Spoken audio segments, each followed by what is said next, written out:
Okay, so picture this, right? It's 1984 in Singapore. You're walking down Shenton Way, maybe grabbing lunch or heading to the bank. Seems like just a normal day, right? Yeah. But you wouldn't know that right around the corner, there's this notorious gunman, Khor Kok Soon, about to unleash chaos, leading to a crazy shootout and a death that's totally shrouded in mystery. So this deep dive, we're going to go deep right into the case of Khor Kok Soon. Yeah. A guy whose crimes basically terrorized Singapore for years.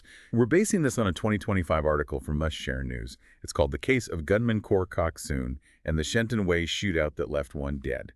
What makes this case so interesting is that it's not just about, like, a crime. It's a puzzle. And some of the pieces, well, they just never fit. Right, you've got these crazy heists, a wild escape, and then this mysterious death, like you said, that still has people wondering what really happened. Exactly. But okay, before we get ahead of ourselves, let's rewind a bit.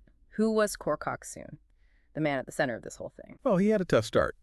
Dropped out of school after primary 6, turned to crime at 13. Wow, 13. Yeah. And I mean, we're not talking about, like, shoplifting candy bars here. Yeah. He jumped right into armed robbery, developed this reputation for being, well, ruthless and trigger happy, you could say. And I read this chilling detail in an old Singapore Monitor article. They described him as someone who would not hesitate to shoot. Knowing what happens later, it's, pretty ominous. Yeah. Chilling is a good word for it. So, okay, fast forward. It's July 30, 1984. Shenton Way, bustling with activity as always, and Khor is out with an accomplice, scouting for victims, looking for anyone withdrawing cash. Basically looking for easy targets, Yeah. or people walking out of banks with a lot of money. Right, makes sense. But luckily, someone spotted them, called the police, who were already, watching out for Khor because of his history. Okay, so imagine the scene. The police move in, and they catch Khor's accomplice, who's waiting with their getaway motorcycle. Right.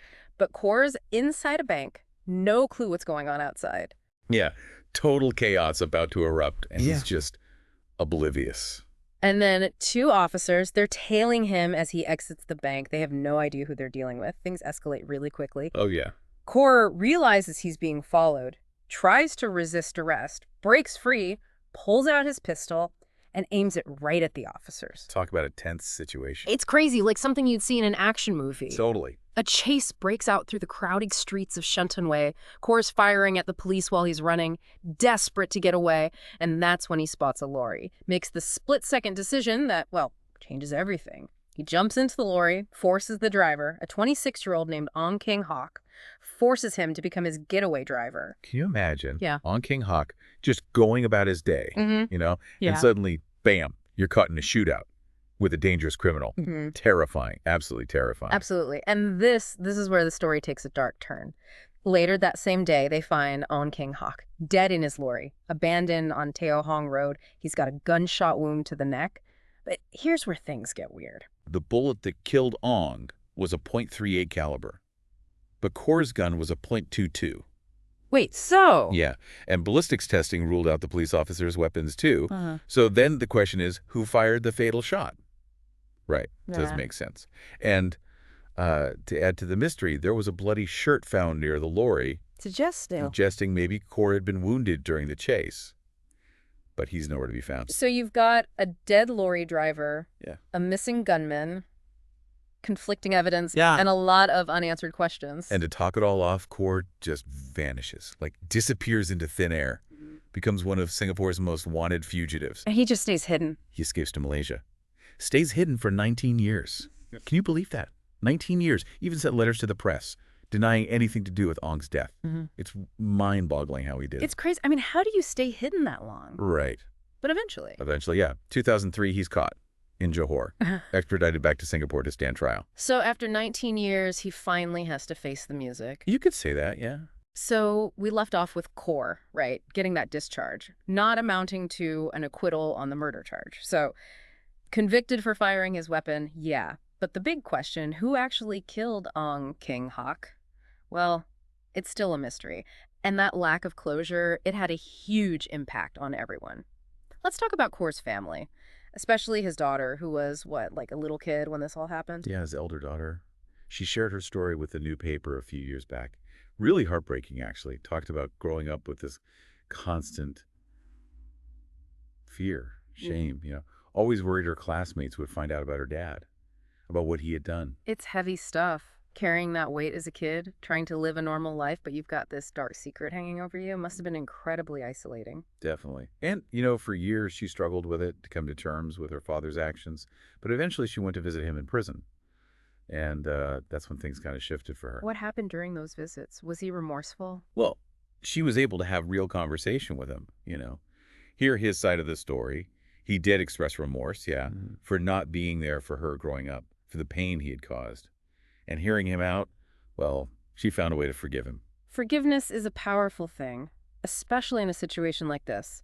But there's another family in this story, right? Ong King Hock's family. They're also searching for answers, for justice. Absolutely. And their story, well, it's one of immense grief, frustration. They're left with this gaping hole in their lives. And then on top of the loss, they have to deal with the fact that the person who might be responsible for On's death wasn't being held accountable. I can't even imagine the anger, the betrayal they must have felt when they dropped the murder charge. Ong's brother, he spoke to Liana Wambo about it, about the devastating impact it had on the family. They'd been following the case, hoping for some kind of justice.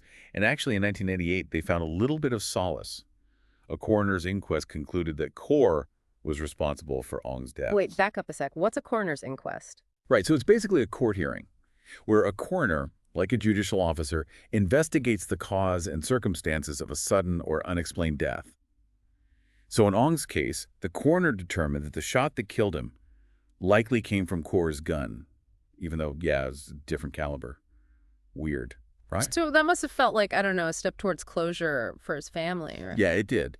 But then, years later, the prosecution drops the murder charge, completely rips that closure away, like they're back to square one, just wondering why. Why wasn't this crucial aspect of the case pursued?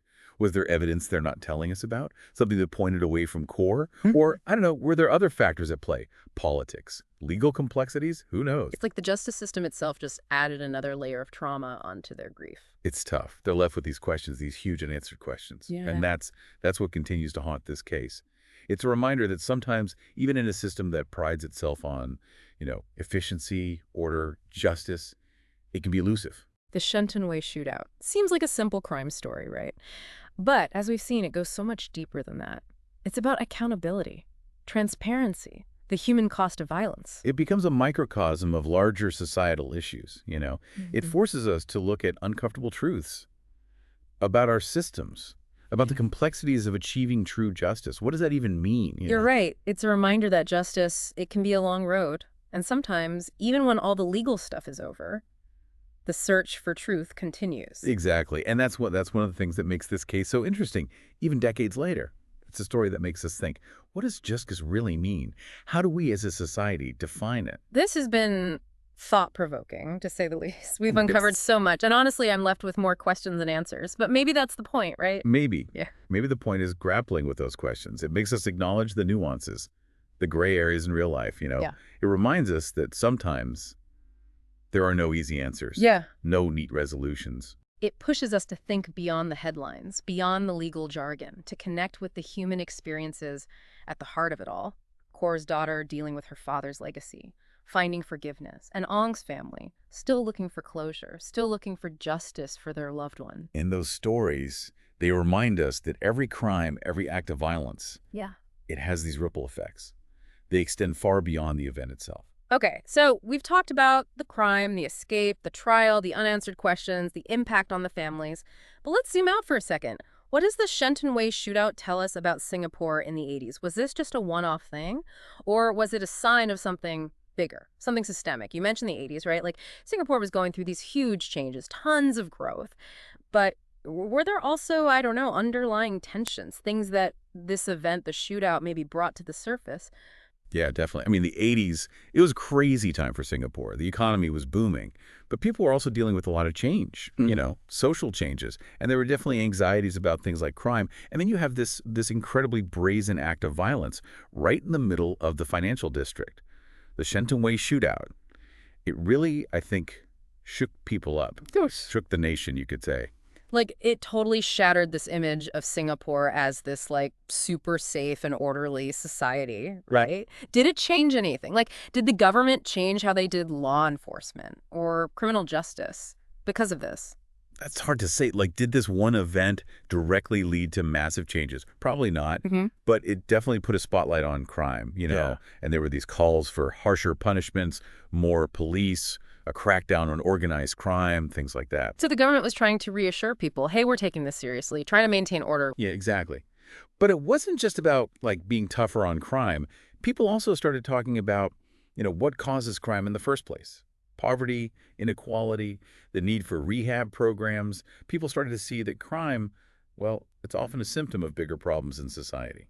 It's interesting, right? This one dramatic event, and it sparks this whole conversation about justice in Singapore, about how to balance keeping people safe with, being fair Yeah. and compassionate. And I think that's what makes this case, this shootout, so interesting. It's captivating, but it's also unsettling. We might never know for sure who shot Ong King Hock, or why Khor Kok Soon did what he did. But maybe that's part of what makes it so compelling. It forces us to deal with uncertainty, to realize that in real life, well, things aren't always black and white. Yeah, it's true. We started this whole thing, this deep dive, with what seemed like a straightforward crime story, but the more we dug in, well, the more complicated it got. Conflicting evidence, a trial with more questions than answers. It's like, I don't know, we just kept peeling back layers. And that's what happens when you look into these historical events. What seems clear at first, well, it often turns out to be way more complex. And sometimes, yeah, there just aren't easy answers. But isn't that kind of the point of exploring? The journey, the questions, taking all these bits of information and trying to put them together, trying to understand it all. We've covered a lot today, but it feels like we've only scratched the surface. This case is like, I don't know, like an iceberg. There's always more beneath the surface. So to everyone listening, I encourage you to keep digging. Do your own research, look into the history, consider all the different points of view, maybe even come up with your own theories about what happened that day on Shenton Way. And as you explore, just remember this. At the heart of every story like this, every historical event, every crime, there are real people. People whose lives were changed forever. It's their stories, their struggles, their search for the truth that make these events matter. Well said. And on that note, I guess it's time to wrap up. Think about the Shenton Way shootout, all the twists and turns. And we'll keep exploring, keep asking questions, keep learning. That's what it's all about.